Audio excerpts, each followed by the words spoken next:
Hello everybody, you're listening to The Art Show on 106.6 FM Wycombe Sound. I'm your host Dane Cobain. This is the weekly radio show where we chat about the local arts news. We have a different guest on each week. We head over to the Rhyolite Zone for a short story and or some poetry. And we catch up with Twangling Jack Ford in the Oak Shed for a weekly album review. As always, you can find us on Facebook. If you search for The Art Show on Wycombe Sound, you should be able to find us. And we are repeated on Wycombe Sound on Monday nights. We're on the Wycombe Sound Listen Again, iTunes, Spotify, and wherever else you get your podcasts. So this week we are going to be chatting to Doggle with my mate Dave as well, two local acts. But before we do that, we're going to head over to the Rhyolite Zone for the first instalment of a new short story by myself, Dane Cobain. This is The Black Night of Manuel. The Black Night of Manuel. Manuel Island is a leaf-shaped island in Marsamxett Harbour. It can be seen from Valletta, our capital city, and is connected to the mainland by bridge. I grew up there, sort of. Oh, we didn't live there, but my father worked on the island for his entire life, and my mother used to take me there to see the old fort and the boats in the marina and the yacht yard. She sold pastries and fruit juice to the boaters and the workers to bring in a little extra cash. My father, Mason Muscat, was the last man in my family to work on the island. He was following in the footsteps of his father, Maura Muscat, who started working there after the war. My great-grandfather, Zaran, was there during the war when the bombs fell, but I'm getting ahead of myself. My story begins with a history lesson, as all good stories do.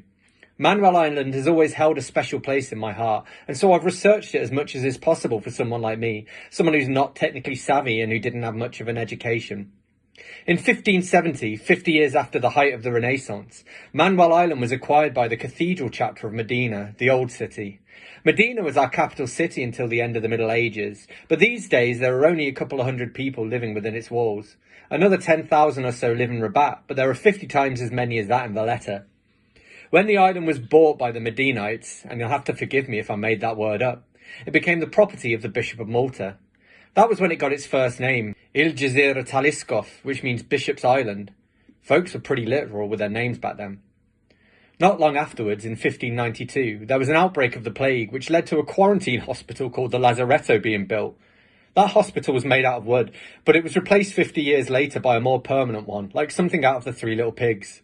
There was a lot of plague around in those days, with much of it spread by ships, and so you can imagine how scared the locals were given how much we've historically relied on ships for trade. There was a lot of cholera around too. You'd think that my story had something to do with the hospital, but you'd be wrong. It has something to do with Fort Manuel. The fort was built by the Order of St. John over 10 years in the early 1700s, at the orders of Grand Master Antonio Manuel de Vilhena. Manuel lent the fort his name, and he comes back into the story later on. Life went on, and the island came to be known as Manuel Island after the fort. It was used as a garrison by British troops for a while, before being turned into a hospital towards the end of the 20th century. That hospital was a throwback to the Lazaretto, because while it wasn't built specifically to quarantine people and to stop the spread of the plague, they still fumigated and disinfected all of the incoming mail. The mail was then marked with red wax seals. My family still has a number of old letters with the red seals still visible on the envelopes, though the seals were broken when my great-great-great-grandfather set the envelopes open with his letter opener. A ton of famous faces stayed on Manuel Island throughout the years, from Lord Byron to Sir Walter Scott and Benjamin Disraeli. I couldn't tell you whether they stayed there under quarantine though. Other than the docks and the fort, it's not as though there's much to see. It's less than a square kilometre in size. During the Second World War, Malta came under siege. It was an important military target because the whole island was being used as a naval base. It was even given the name HMS Phoenicia as though she was a ship. In 1942, German bombers scored a direct hit on the Chapel of St. Anthony, which had been built as part of Fort Manuel. That spelled the end of Manuel Island's role in the war. The island was abandoned, and Fort Manuel and the Lazaretto were vandalised and used as hideouts for those who worked outside the law.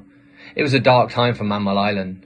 Great-grandfather Zaran temporarily became the only man in 5 generations of Muscats who found work off the island. The stories vary, but I like to believe that he was a farm boy, though he must have been in his late 30s by the time that the guns fell silent. Fortunately for Zaran, he eventually found work on the island again.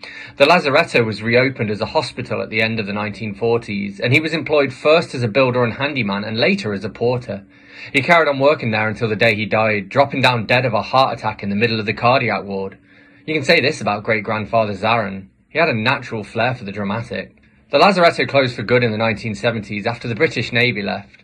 By that time, my grandfather Mauro was working as a fisherman, and he used Manuel Island as his base of operations. Later, my father, Mason, was tasked with fixing up part of the lazaretto to turn it into a shelter for abandoned dogs, which is how he met my mother.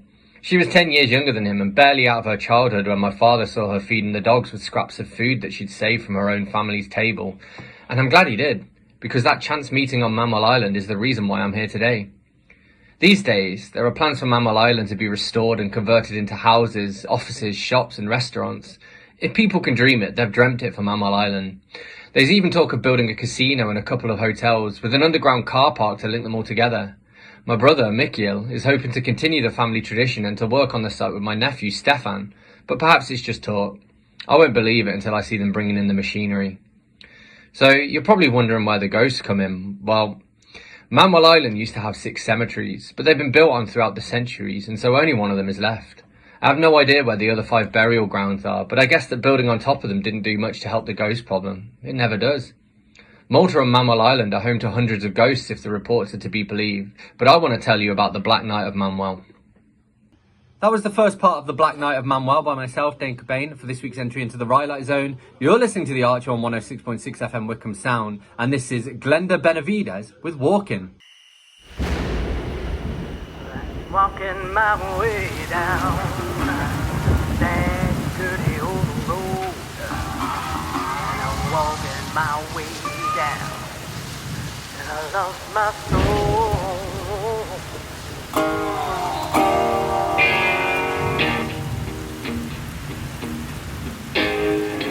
I sold my soul for the big bright lights, and I signed my name, Lord, and it didn't feel so right. Nobody told me I would pay the price. Oh, yeah. And I sold my soul for fool's paradise. Oh, for the big life.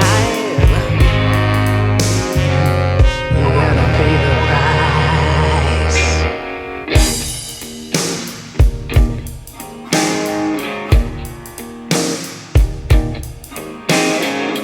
I'm walking my way down that dirty old road. I'm walking my way down.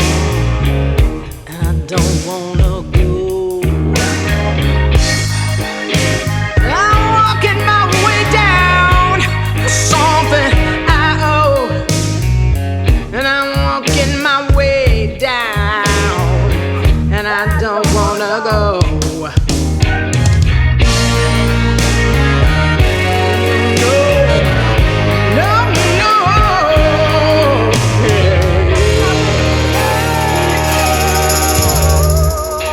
There's nothing to show.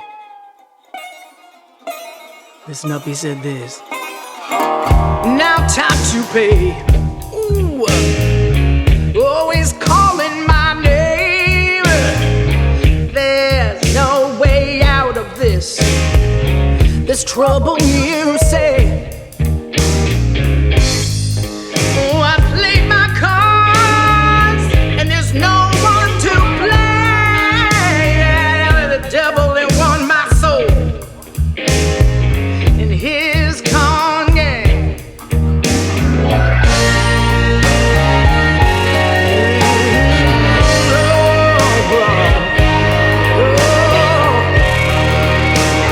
Oh, there's no one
sold you to prove to you it was never real.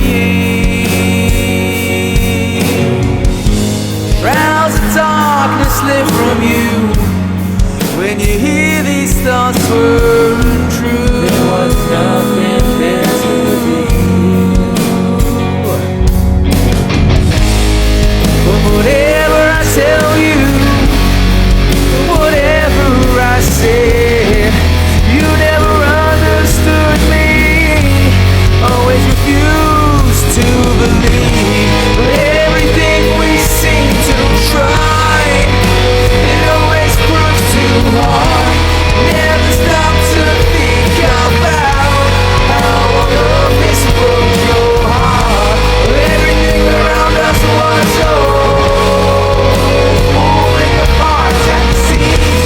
Grab the threads to weave a world where we both live our dreams. But to show you how I feel and prove to you love was real. You're resplendent, picturesque. You're all that I dream about. But you keep on pushing me away. But I never give up on you. Everything we seem to try, it always proves too hard. Never stop to think about how all of this broke your heart.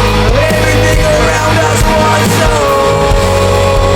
falling apart at the seams.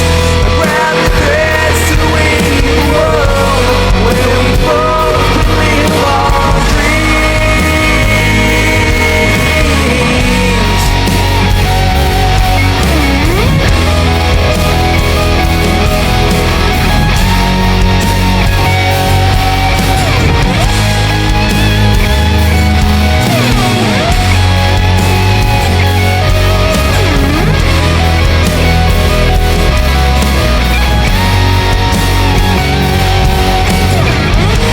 Everything we seem to try, it always proves too hard. Never stop to think about how all of this broke your heart. Everything around us was falling apart at the seams. I grabbed the threads to weave a world where we both live our dreams.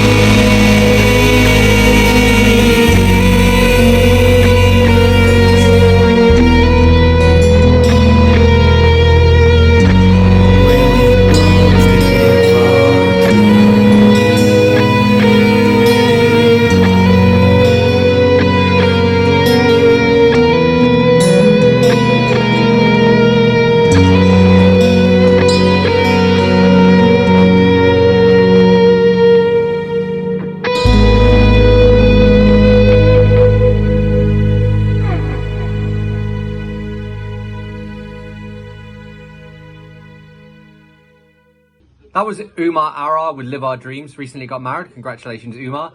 And before that, we had Walking by Glenda Benavides. You're listening to The Archer on 106.6 FM Wycombe Sound. I'm your host, Dane Cobain, and I'm here in conversation with Doggle. All right, well, a lot of you guys know this, my traditional opening question. I'll just throw it open to all of you. As many of you as would like to answer can answer. It's what was the last book that you read, and what did you think of it? Last one I read, still been reading it, it's been going on for ages, was Sapiens. Nice. Yeah, it's a heavy read. It takes a bit. It's the sort of book you have to read a bit of it and then go away and think about it for a while and digest it, and then go back and read some more. So it's taken part of the 8 months, year to read it. It really has taken me some time to read it. Yeah, that was the last one I've read. Awesome. Is The last one I read, sorry to cut you off. The last one I read was a bit heavy as well. A Handmaid's Tale. I just finished it. Also took me ages because I had to have little breaks from it. Pretty gloomy. Yeah, very topical though. Yes, absolutely. Yeah, the times we're in.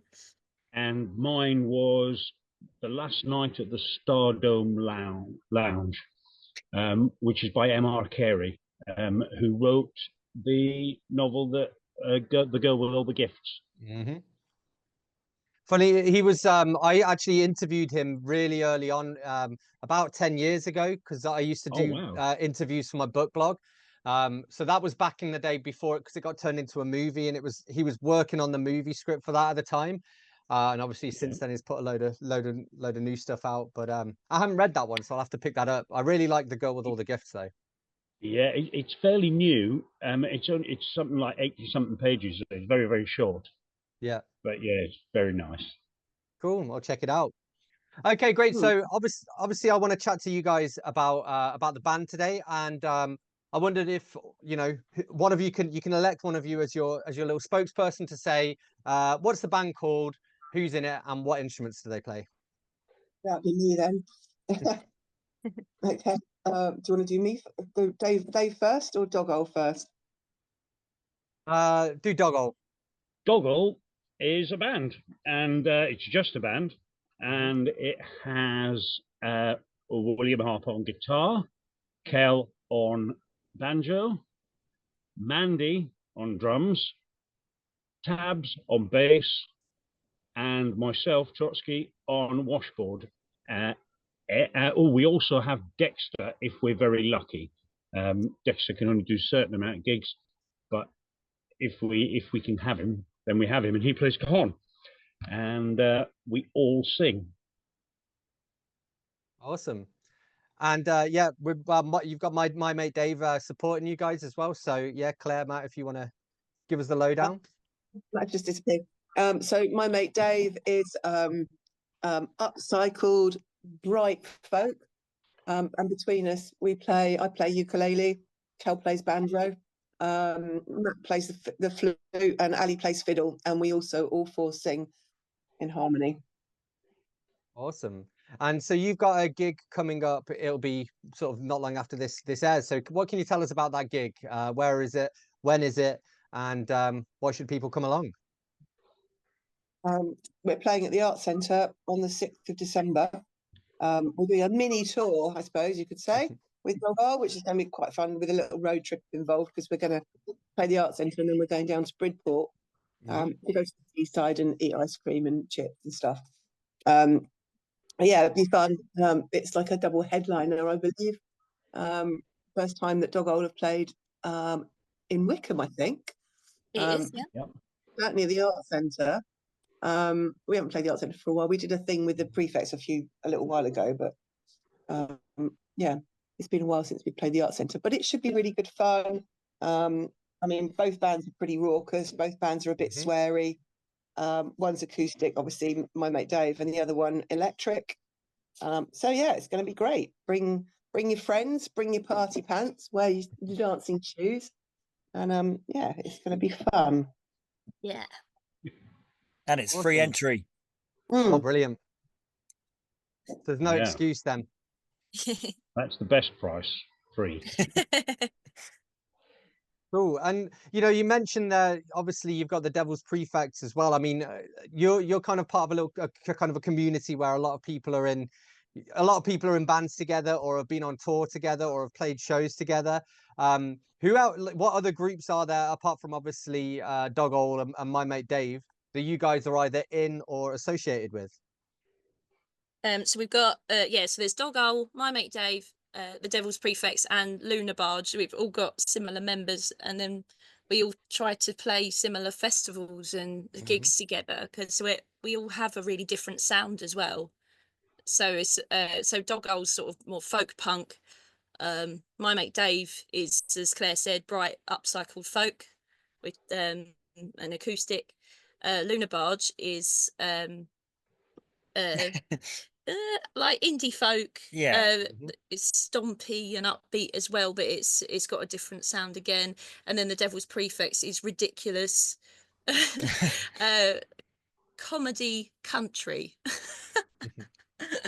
So yeah, it's all very different, and yeah, it's all really good fun. Cool. And I mean, mentioning that, obviously you guys have all got a huge variety of different influences. How do you kind of manage that when you're when you're playing together?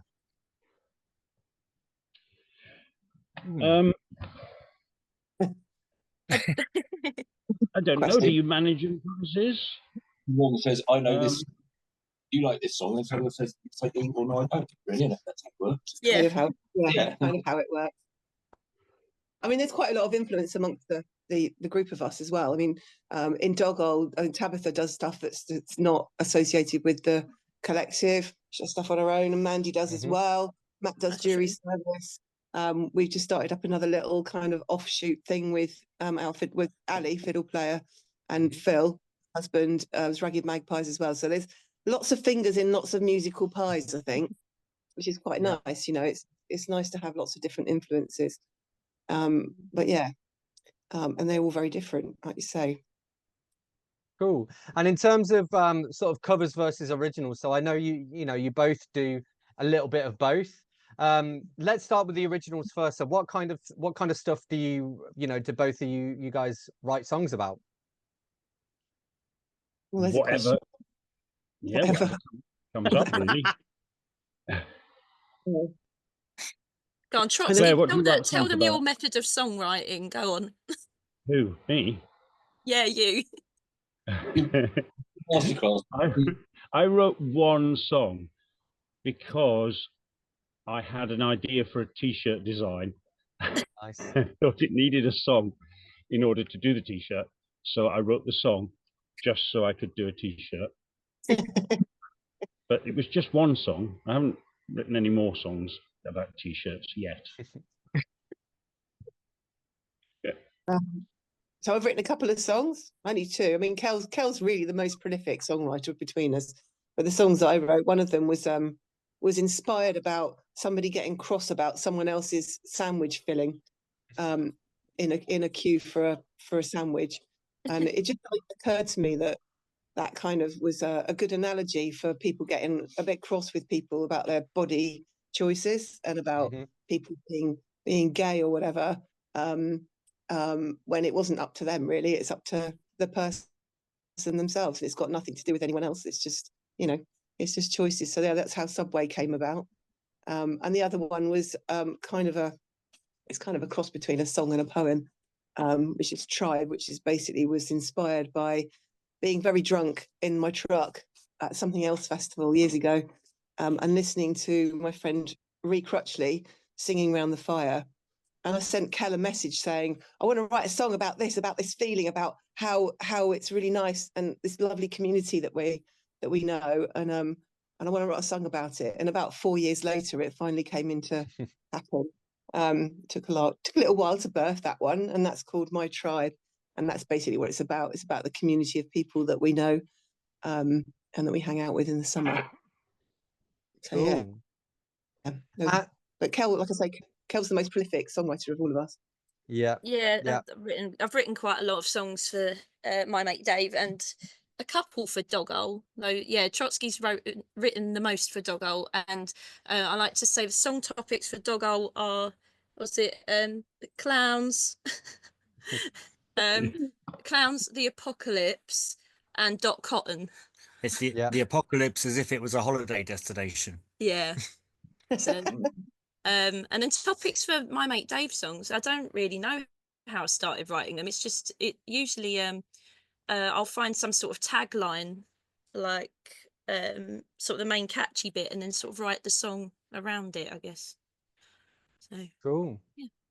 Awesome, man.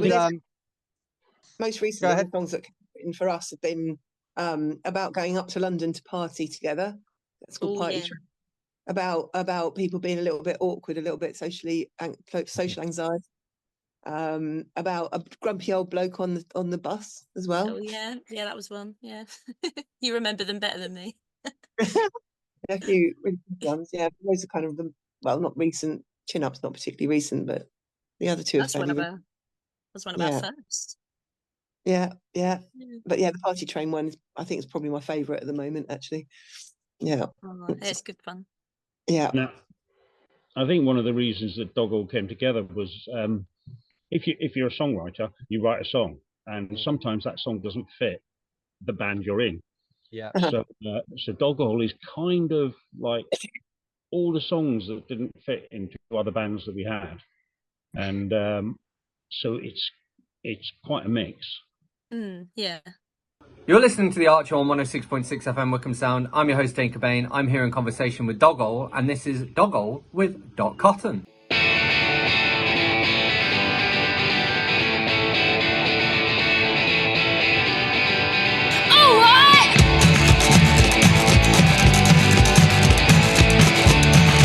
Recording serious music. She's a matriarch with the red streaked hair, best service washing Albert Square. In the laundrette nearly every day, exclaims I shop with an I say. friend of Jesus, don't you know? Always got a fag on the go. Dot Cotton. Dot Cotton. Dot Cotton. Now Dot's been out for nearly all her life, and most of that's been trouble and strife. She outlived husbands Charlie and Jim, and her son Nick. We don't like him. If you smile at her, she might not smile back, cause it's hard to be happy when you say I say. Cotton. Dot Cotton. Dot Cotton. Dot. Blimey.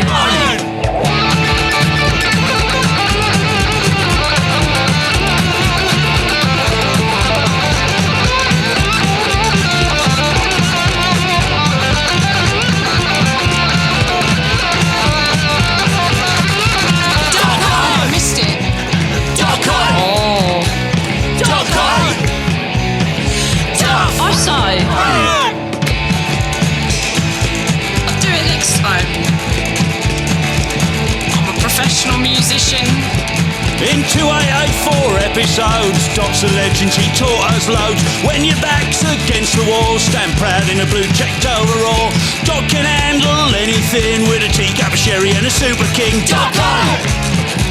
Dot Cotton. Dot Cotton. Dot. Oh, Cotton.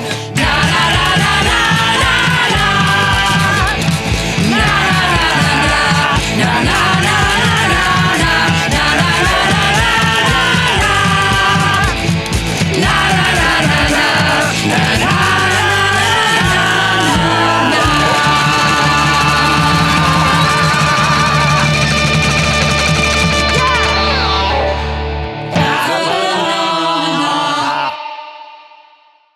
That was Dot Cotton by Doggall. You're listening to the Archer on 106.6 FM Wycombe Sound. I'm your host, Dane Cobain, and it's time for me to be rejoined in conversation now by Doggall. Got it right. I wanted to ask you guys about covers as well, and I think for Doggall in particular, you mentioned that you throw some unexpected covers in. Can you give us a little teaser of what people might be able to expect at the Arts Centre without ruining the surprise too much? Yeah, we do. We cover songs that we like. So one of the songs we particularly cover, which was Tabs chose and said we should do it, is from a very, very, very unknown film. And it's an unknown musical. It was written by Richard O'Brien, who wrote the Rocky Horror Show, obviously. Yeah. And it was a band in the film did this song, and we really liked it. So we decided to cover it. And when we do cover it, I'm surprised at the amount of people who actually know it.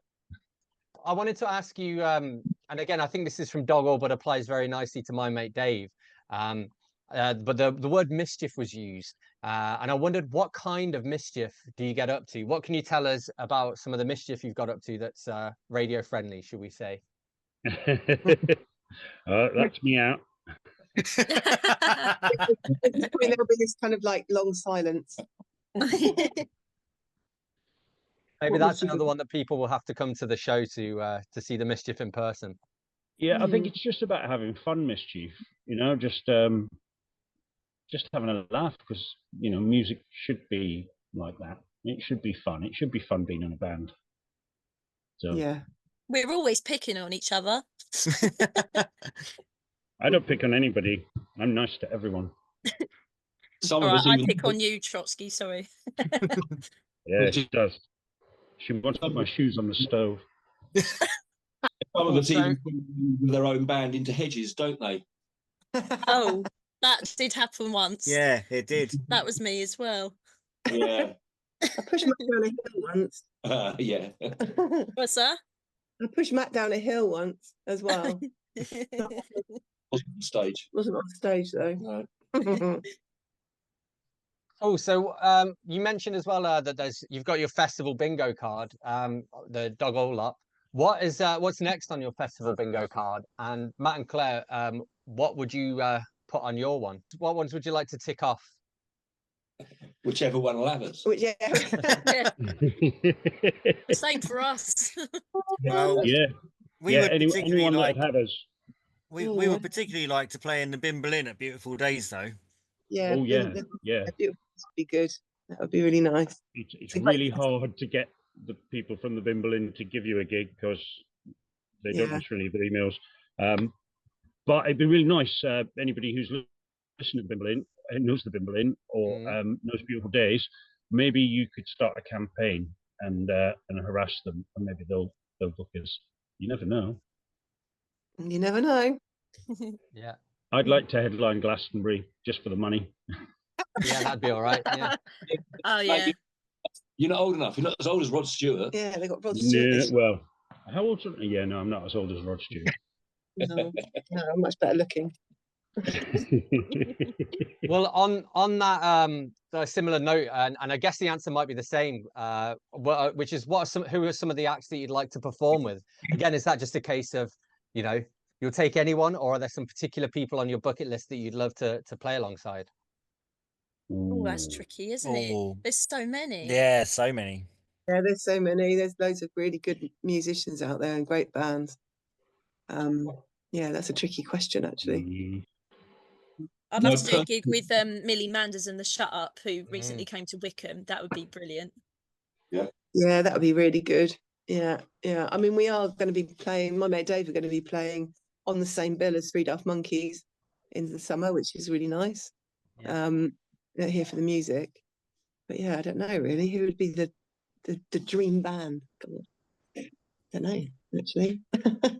That's a really hard question. Yeah, Be great to be on the same bill as the Skints. I'd love that as well. Oh yeah. I'd like to support Kate Bush. Yeah. just so I can actually see her perform live, which I didn't. Whenever anybody says, who do you want to see at this festival, Trotsky, you always comment Kate Bush. Yeah, because if you don't ask, you don't get. You never know. That's true. Yeah. True. Cool. No, my dream is that one day I'm going to be at a Blockheads gig, and the bloke that fronts the Blockheads now will be ill. Yeah. And they'll go, "Does it know the words?" And I'll go, "Yeah." I'd like to see that as well. Yeah, me too. Amazing. Cool. So just a couple of questions to end on. What do you hope that people take away from your live shows? Is there an overall message, or is it just you just want to see them dancing? I'd like I want them to be knackered by the end of it because they've used so much energy dancing about. And that they've had a really good time. Like their faces hurting from laughing and smiling too much. Yeah. Oh, and some merch would be nice. They can take. Take away. They can take away. Yeah, buy our stuff. I just hope everybody goes home happy. Yeah, and also take the idea that they might come again and that they can share that experience with their friends, so that we get more people at our gigs next time and who could all dance a bit more. That would be brilliant. Awesome. And you mentioned merch there. What kind of merch have you guys got available? Well, Doggle has one T-shirt and some badges. That's all we have at the moment. Yep. And that's the T-shirt that the song was about. Yeah. My mate Dave's got new merch. We've got 2 different designs of T-shirts. We might have some badges, and that's about it really at the moment. And if you're lucky, you might even get chocolate Jesus. You might. Cool. And what's next for you guys, and where can people follow you to find out more? So what you got coming up after the show? So my mate Dave has got another gig at the Bellevue on the 21st of December, which is the Ruby Moon Solstice Party. And we're playing alongside a band called Moonshine Malarkey, who we met at Small World Festival earlier in the year. You can find us on Facebook as My Mate Dave Music, and also on Instagram, and occasionally on TikTok now, because I've just found out how to do that, and it's quite fun. But yeah, that's pretty much where you can find My Mate Dave at the moment. Awesome. And Dog- Doggo, we've got one festival booking next year, which I don't think we can announce yet. No, not But yet. apart from that, we've got lots of potential bookings that haven't actually happened yet. So if you follow our Facebook and Instagram, it will all be on there as well. And if you would like us at your festival, then book us, because we will come. You're listening to the Archer on 106.6 FM Wycombe Sound. I'm your host, Dane Cobain. I've been in conversation with the band Doggle, and here we have Luna Barge with Map.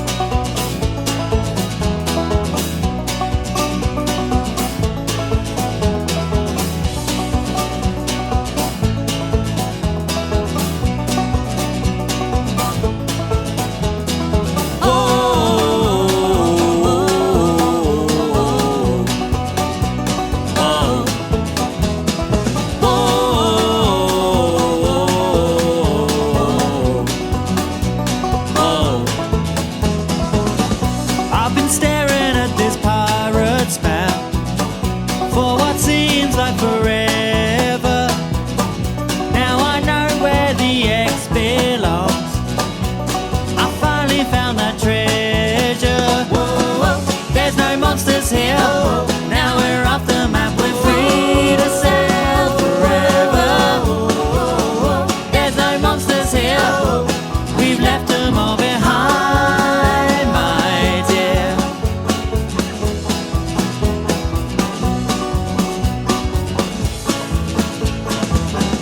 Now we're sailing through uncharted waters with the wind against our backs.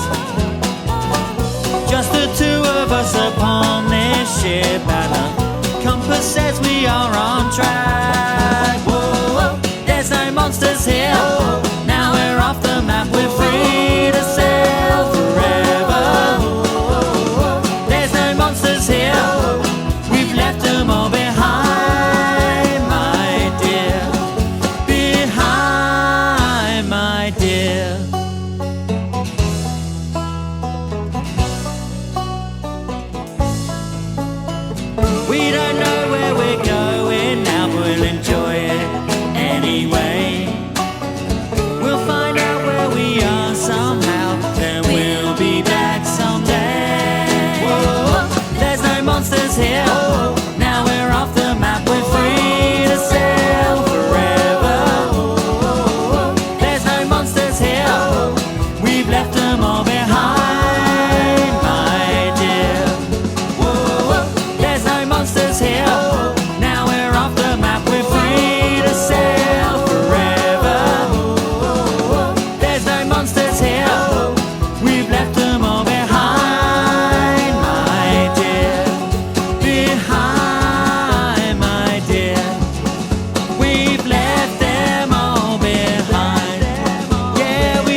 hits, but I can't decide if it's blending out color or letting in light. There's a hole.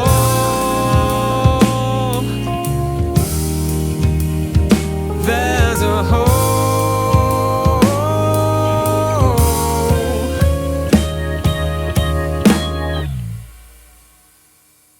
Hurry round.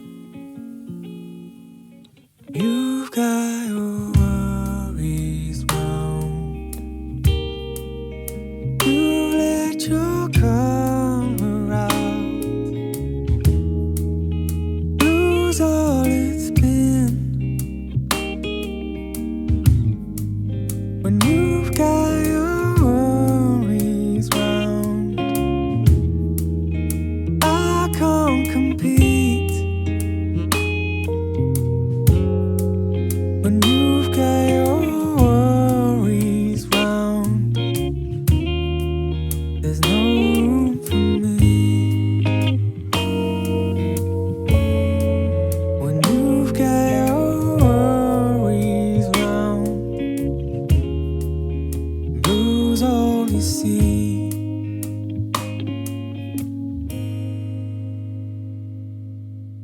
That was Coloured Sound by Harry Quinn, and before that we had Map by Luna Barge. You're listening to The Archer on 106.6 FM Wycombe Sound.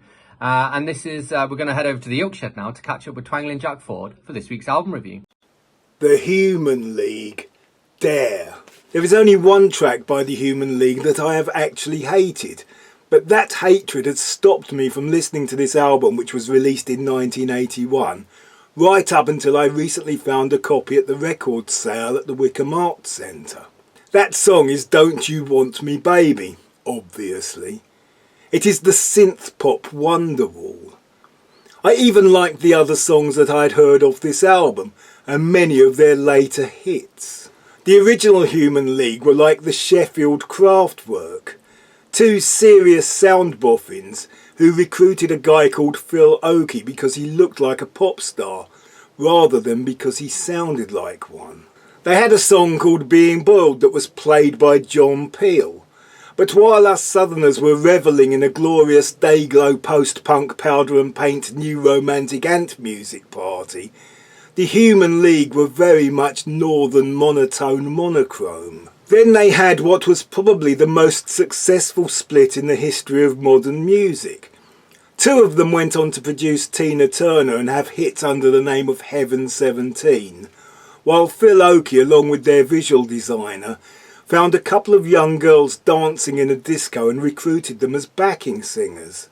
They then got some conventional musicians to play and program the machines and then made this album. It seemed that even as late as 1981, the appearances of male singers could still cause a stir. I remember seeing the Human League on Top of the Pops doing Sound of the Crowd. I was curious to see how a band that had been quite arty and intellectual had got into the charts. I liked the song, as did most of the people I spoke to the next day, and the backing vocal girls doing the dance of the time actually seemed to be quite appropriate. But the main event was Phil Oakey's hair.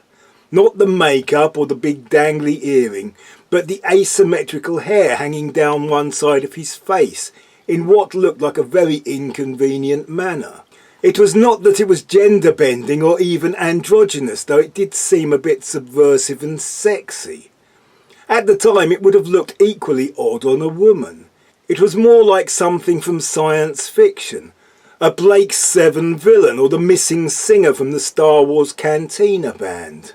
The look suited the futuristic sound of the music. On one side of Phil Oakey were keyboards and tape recorders, the technology of the new music. And on the other side were the girls who looked like they had smuggled in some bottles of vodka hidden in their handbags, which they would in normal circumstances have been dancing round. Sue and Joe, the new Beryl and Sandra, or the Sheffield Laverne and Shirley.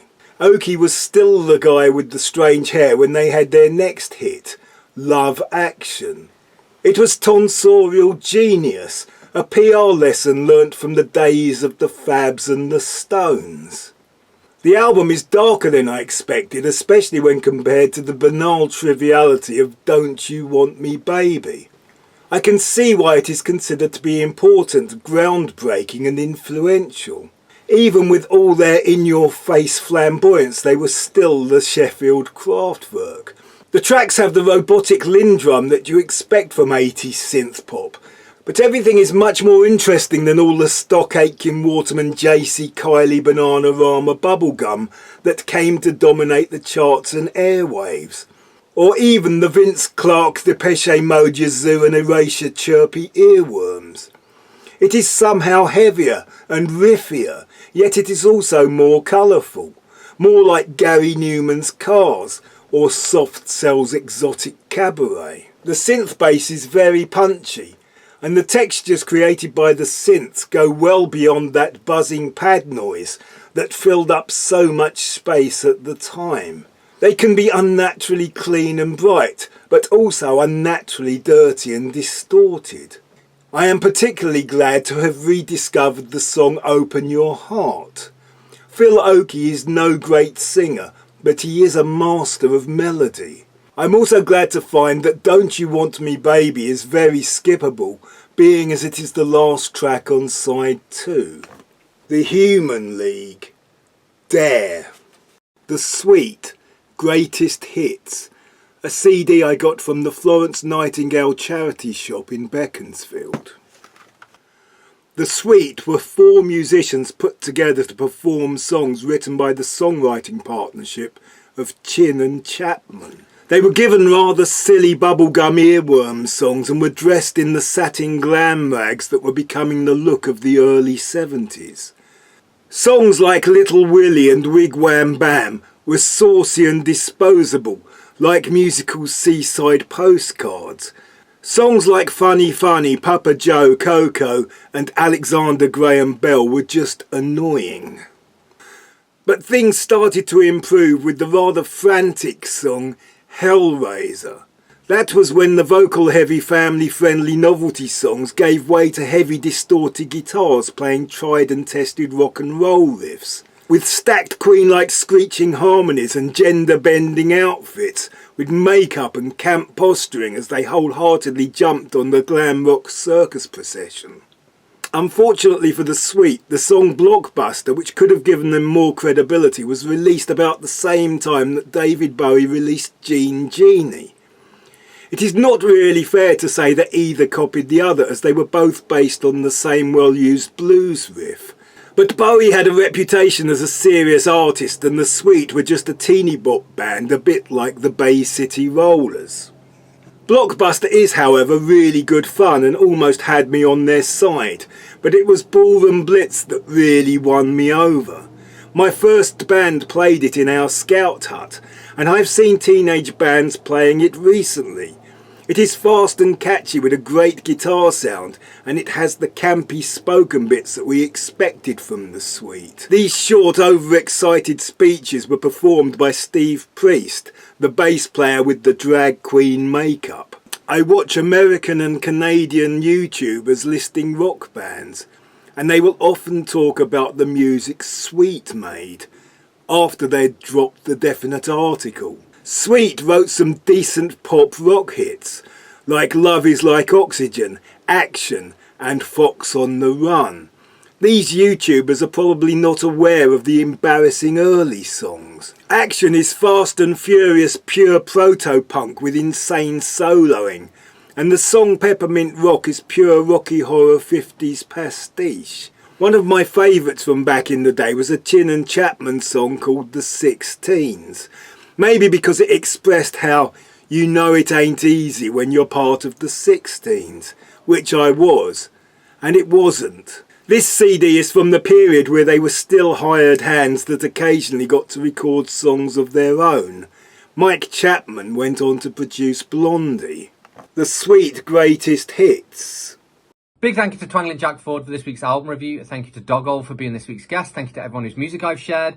As always, you can reach out to me here at the studio by dropping me a line on dane.cobain@wycombesound.org.uk. That's dane.cobain@wycombesound.org.uk. And I'm particularly keen to hear from poets, performers, musicians, people with MP3s, local arts news, etc. Don't hesitate to get in touch. You can also find us on Facebook. If you search for The Art Show on Wycombe Sound, you should be able to find us. We are repeated on Wycombe Sound on Monday nights. We're on the Wycombe Sound Listen Again, iTunes, Spotify, and wherever else you get your podcasts. Please do leave us a short review on your podcast platform of choice. So I'm going to leave you with one last tune, and this is Lewis Branch with Blah. I'll catch you next time.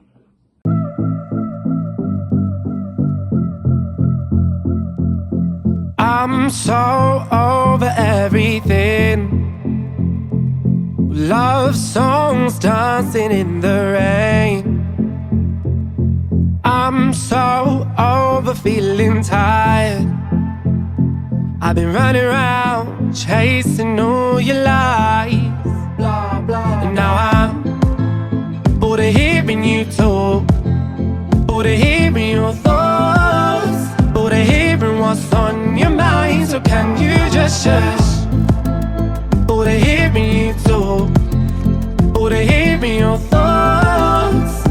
Because every time you move your lips, all I hear is la la la la la la, blah blah blah, la la la la la la, blah blah blah.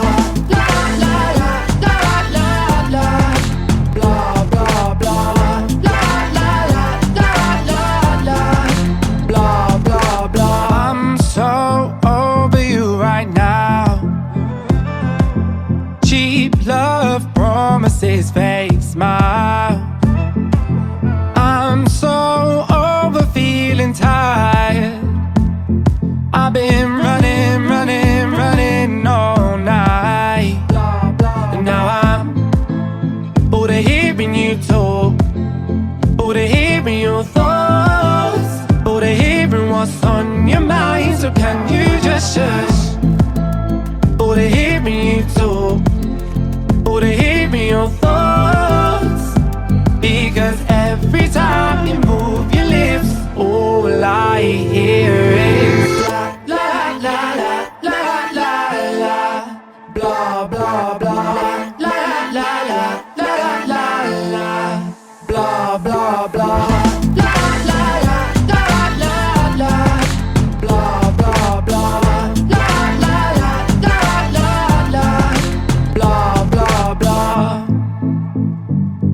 Be quiet, sit down, stop running your mouth. Be quiet, sit down, because every time you move your lips,